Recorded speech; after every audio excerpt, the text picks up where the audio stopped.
Stanley, Stanley, middle name Susumu, Susumu, last name Fujii, Fujii. So you have two eyes at the end of Yes, yes. I'm the two-eye Fuji. two-eye Fuji. So that's a Japanese name, right? Yes. Mm-hmm. When were you born? December 15, 1930, And where were you born? Honolulu, Hawaii. Right here. Right. Tell me about your family when you were growing up. My parents were hard-working tailors during the years of the Depression, and we lived in the slums of Honolulu, in the ghettos. They worked in the front of the building where there was a tailor shop, and we lived in the back with a kitchen and a loft, which is our bedroom on the second floor. And at that time, it was myself and two sisters. And from there, I started to go to school. So when did you graduate high school?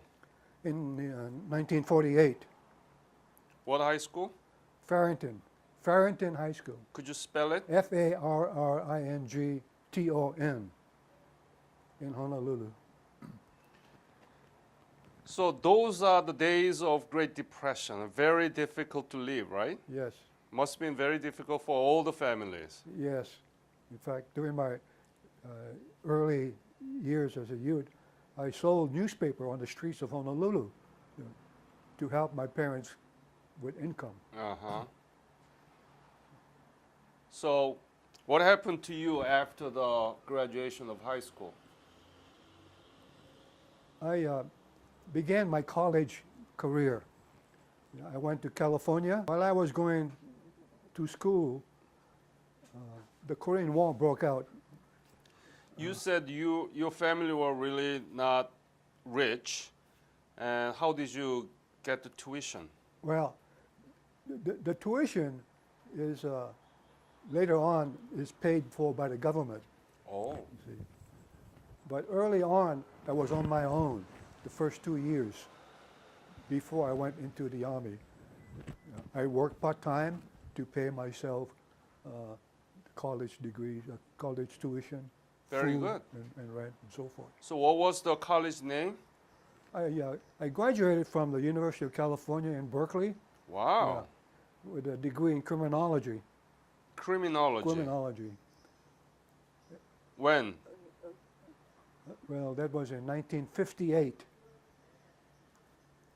1958. Yes. But I graduated from high school in 1948, and I graduated from college in 1958. So there's a span of 10 years. so you are the UC Berkeley graduate. Yes, sir. Wow. Yeah. But in between, what happened to you? In between, you mean after my college? Okay. Before I talk about after my college, while I was in college in my sophomore year, the Korean War broke out. Uh-huh. I was a sophomore at that time. And the newspapers and the media were covering the Korean War as much as they can. And those that were seriously wounded were being sent back to the United States for medical treatment. Right. I belonged to a fraternity in college that entertained these Korean War veterans. Yeah. I played the ukulele, and one of the girls sang, danced the hula. Yeah. In my group was a magician, a harmonica player, dancers. Yeah. And we went to the hospital twice a month. And it was real heartwarming to see the Korean War veterans in the hospital crippled, And I felt sorry for them because they're about my age. Mm-hmm. And so we did our best to entertain them. So when I finished my second year of college, I came back to Hawaii for a vacation, summer vacation. Mm-hmm. And during that period of time, I received a notice from the War Department that I was inducted into the Army. It did not surprise me. I was kind of expecting it because all my friends in college had already been notified Yeah. of their commitment. So in October of 1951, I entered the infantry training school at Schofield Barracks in Honolulu, outside of Honolulu. So it was enlist, I was an enlisted man. and then what happened? Yeah, I trained as an infantryman, and for 16 weeks. And being a college student, my stamina was not as strong. But when I finished my infantry training, I was strong as an ox. I really felt like I was ready to go to war. And so I was sent to Korea in January of 1952. I remember on the ship going to Korea from Japan in the Yellow Seas, we ran into a big storm. I mean, the storm was so fierce, the waves were so big, and I thought at one point the ship was going to topple over. Everyone's holding onto the rail, vomiting and so forth. I felt very nauseous too. And so when the storm passed and we saw the land, we were very happy to see land. When we landed, the ship anchored and we rode a launch. Where did you land? Incheon? Incheon.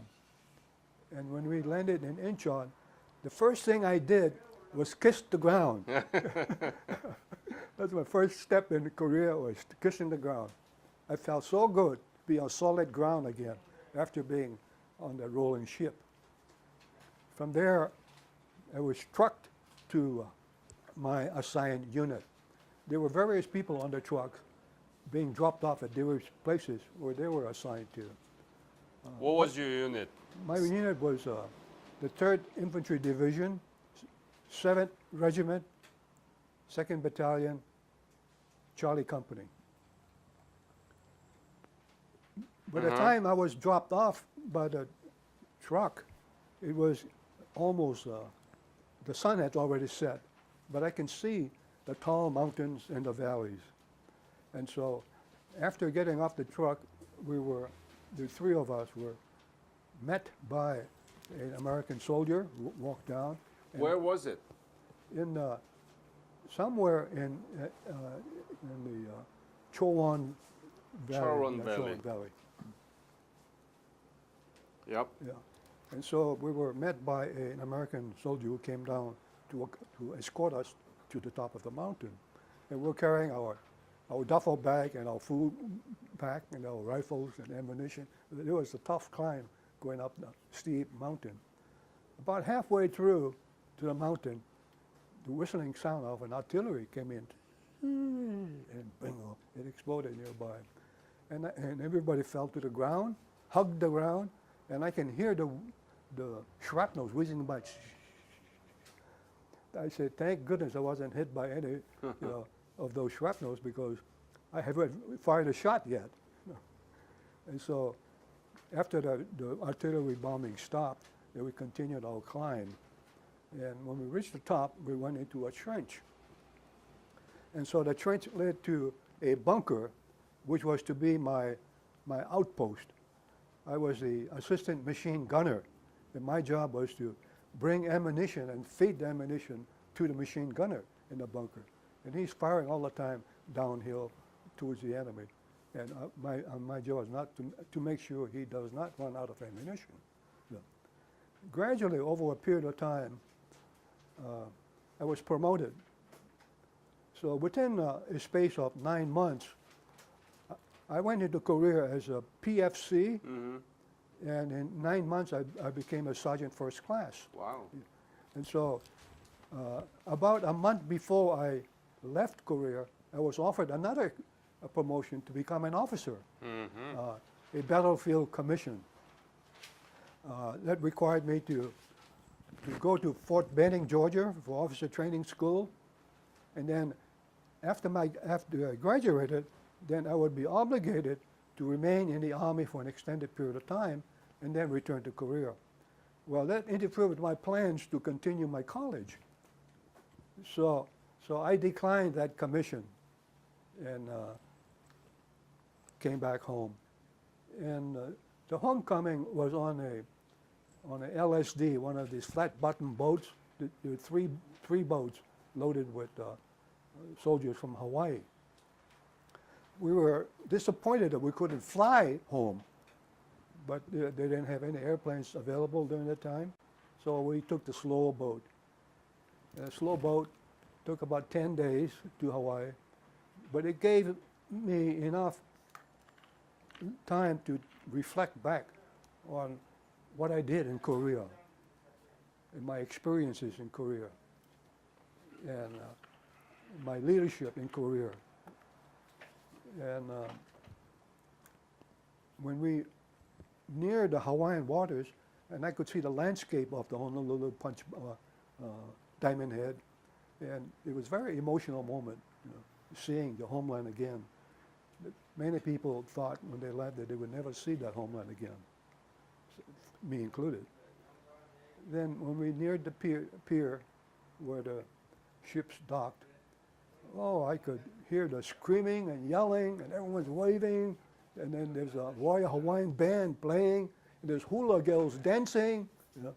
And I saw my parents and my brothers and sisters. At that moment, the tears rushed down like a broken dam. You know. I couldn't control my crying. Did you know anything about Korea before you left Korea? No, I knew nothing about Korea.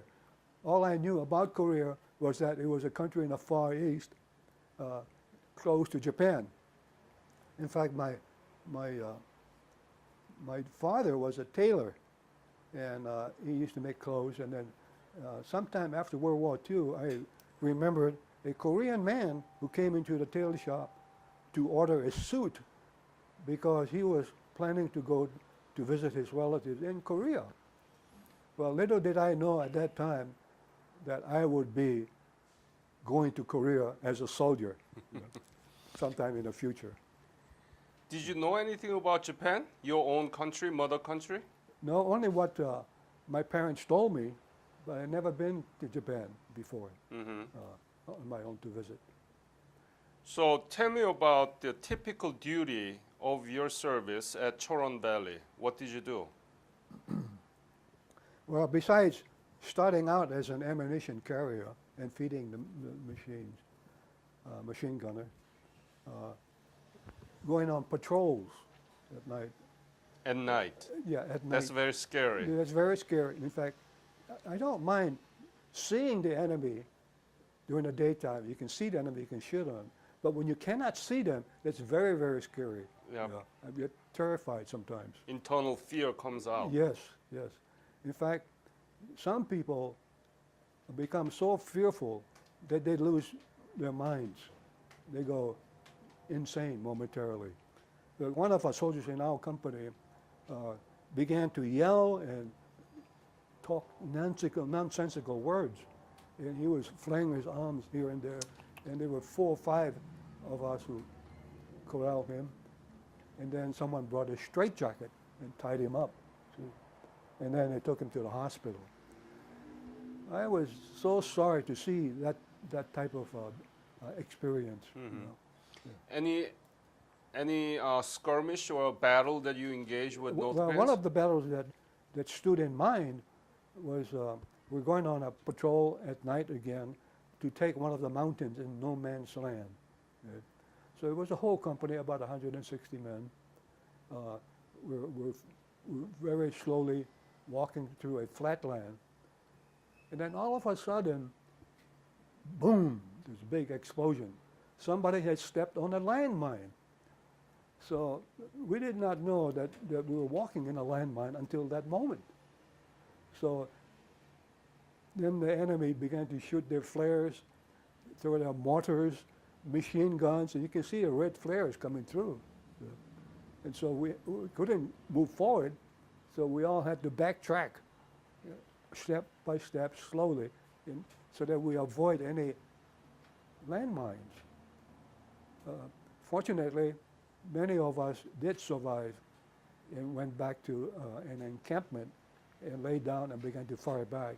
At that time, our tanks, we had 2 tanks that supported us, began to fire the cannons, and then we began to retreat back to our position. Mm.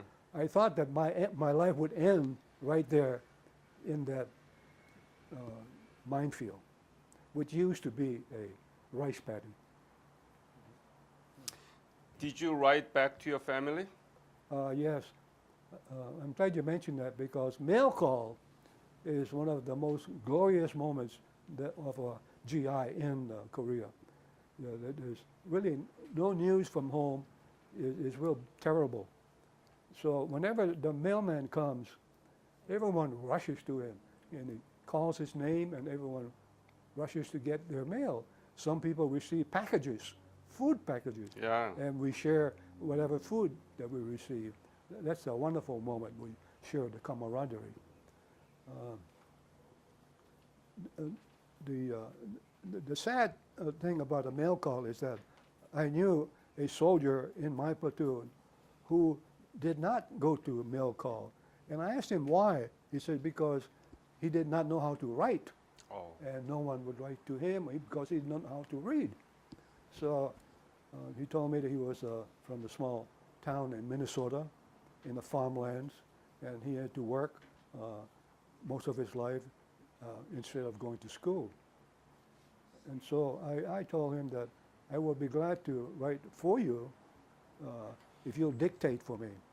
And so we sat down and he dictated a wonderful story to me, and I wrote it down to his mother. You know, say, dear mother, you know, I am alive, do not worry about me. I am having my friend Stanley Fujii writing this letter for you, and on and on and on. And he's saying that it's cold during the winter time here, but not as cold as Minnesota during the winter months, you know, and that type of talk. It was very heartwarming to listen to him.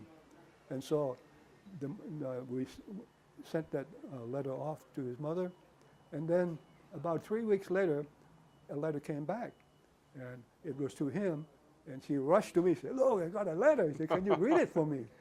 So, yes, I opened it up, and it was from his mother.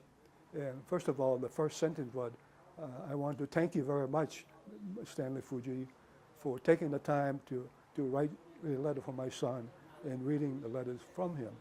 And very, very heartwarming. And I knew that he was from a very closely knit family to do that. That continued for a while. And the saddest moment of my life was when one of the bombardments that came into our trenches landed near his trench, and he died. So I felt heartbroken, and I had to write to his mother, you know, and it was a most difficult task. It was a difficult letter that I had to write. It was not an official letter that the Army would eventually send, notifying her of the death of his son. Mine was more of a informative letter, you know, where it happened, how it happened, what time of day it happened, so forth, and what kind of a soldier he was. Wow, And so, what a story, huh? Yeah, what a story. Yeah. Another experience that I like to relate at this time is while we were on patrol, it was during the daytime this time, looking for another place to move our company to. And we're walking down the slope of a mountain and into another mountain, and then I noticed a lot of dead bodies. The napalm bombs from the United States planes had bingo bombed them and then burned to the crisp. You know, they were blackened. The uniforms were burned out. And I noticed their faces were very young. They were about 14, 15, 16 years old. And they wore Chinese uniforms, you know, that you can see. But the saddest moment at that time was me seeing maggots crawling out from their flesh, and then buzzards circling about, ready to come down and eat the meat. So, oh my goodness. I thought about how their parents would react, you know, to something like this. And I don't think they ever know how their sons died in a war in the napalm. And I could see the frightened faces of these children, I call them, as they were running away from the napalm. And it was a sad moment. I'll never forget that. Do you keep any of your letter that you wrote back to your family? I sent all my letters to my mother, and she kept it, but I have not read what she kept. I don't think she kept it forever because I haven't seen it, and she's already passed away. Yeah, I should have asked for the letters because it brings back some good memories as well as the bad moments. Did you have the chance to take any pictures? Do you have some memorabilia with you? Oh yes, I took some pictures.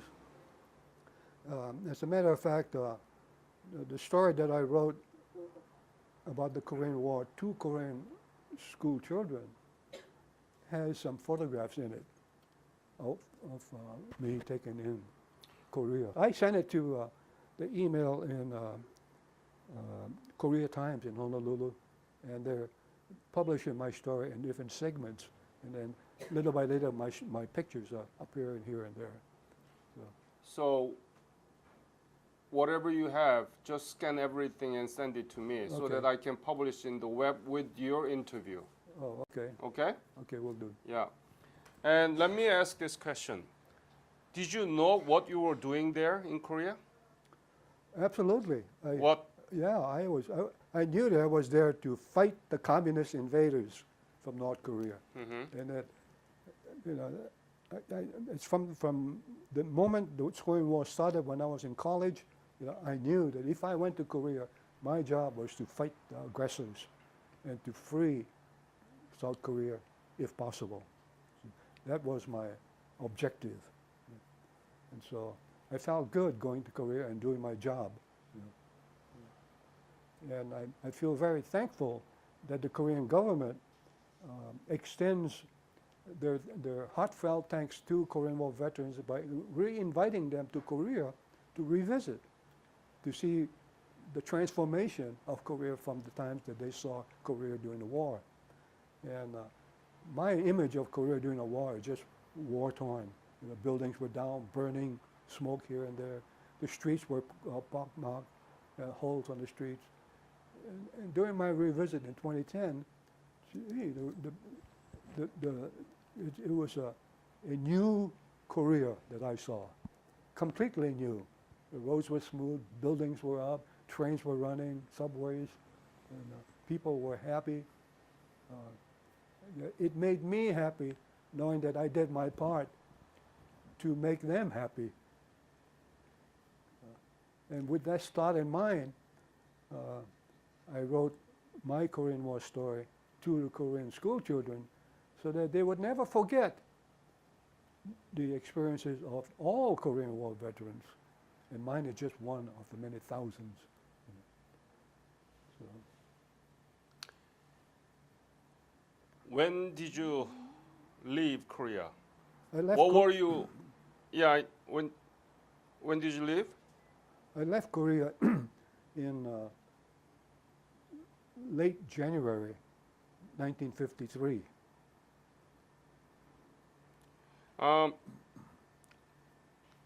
What were you thinking when you left?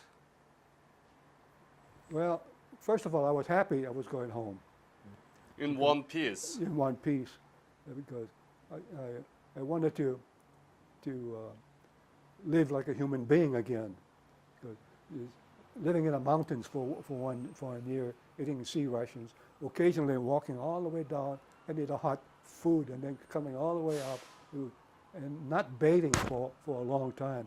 In fact, they used to come around once a week with pressed DDT powder into our clothing, inside our clothing, to kill the lice and insects in our bodies. So that made us feel good, but still, you needed a bath. So once in a while, we walked down to the Imjin River, I remember, took all our clothes off and jumped in there. That was a glorious moment. It felt really outstanding, taking a bath. And then all of a sudden, I'm seeing a dead body floating by. It's an enemy soldier in uniform. I said, wow, there's fighting going on up here, upstream, and here we are downstream with the dead body floating by. And I stared at it until it went around the corner, it disappeared. So, but taking a bath was. So you were wonderful. happy when you were leaving. Yes, I was very happy. What were you thinking about the future? Had you ever thought that there is a future for Korea at the time? What was you thinking? Well, I was hoping that the future of Korea would be something like the future of Japan after World War II, when it was devastated. I was hoping that Korea will build up to that level. And to my astonishment, they did, and fairly rapidly did. What is Korea to you personally? You didn't know much about Korea, and when you left Korea, you didn't really think that the Korea will come out like this. No. What is Korea to you personally? Korea to me is a country that is thriving. It's a democracy. And again, I'm repeating myself, but it's a democracy in which I helped to build and save the country from communism. Yeah. After coming back from Korea and getting out of the army in Honolulu, I met with some of my friends and veterans, and we talked about what we did in Korea and so forth and so on. And what I didn't know was that in my mind, the war was still raging on, because and I would wake up, nightmares, flares, machine guns, dead bodies, everything, the smell. I could sense it all. And the Korean War was going on in my mind. I kept worrying, gee, is that ever going to stop? You know? And then gradually, over a period of time, it faded away, and I was able to sleep peacefully. From that moment on, I began to study a little bit about Korea whenever I can. I have Korean friends. I love to watch Korean drama. What do you like? Yeah. Fabulous Neighbor is what I'm watching now, and The Horse Doctor. Yeah. I enjoy those programs. How can we keep the legacy of Korean War veterans? Well, you can keep the legacy of Korean War veterans by continue to do what you are doing now. Yeah. And people like myself writing their story about the Korean War experience and then having it publicized and distributed. That should continue. Mm-hmm. And the grandchildren should pick up on it. And then their children should pick up on it.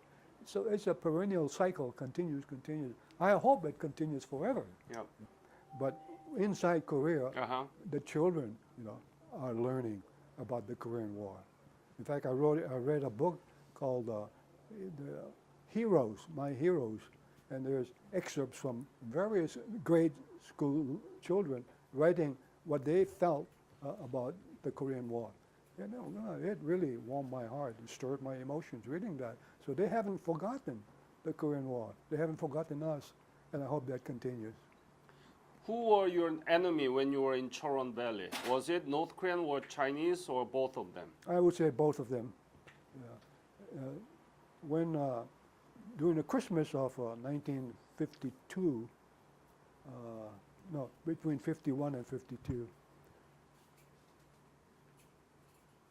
let me see now, Christmas of 1952,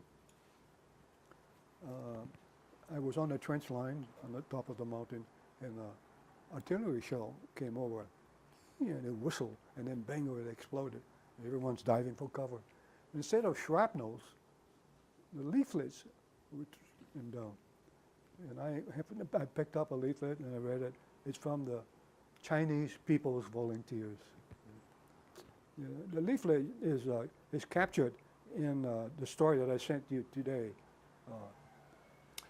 the front and back. Yeah. What should we do dealing with the North Korean regime right now, North Korea? What should we do? Well, that's a very good question. What should we do? Certainly we should maintain our stand and to make sure that they do not invade Korea again. And how do we do that?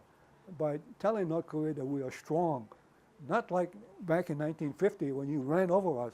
We are not that type of people today. So we want to tell you, be very, very careful whenever you make an incursion towards South Korea, because we are going to attack and attack and attack. And would you go back to Korea if there is another war breaking out? Well, I thought about that, yeah, because I'll be 85 years old. If they can use me somehow, yes, I'll do my part. Stan, I really appreciate your help to arrange a series of interviews for my foundation. And I want to thank you for your fight, because without your sacrifice and honorable service, there is no Korea. We all know that. You're welcome. Yeah. I'm glad to have been a part of the Korean War.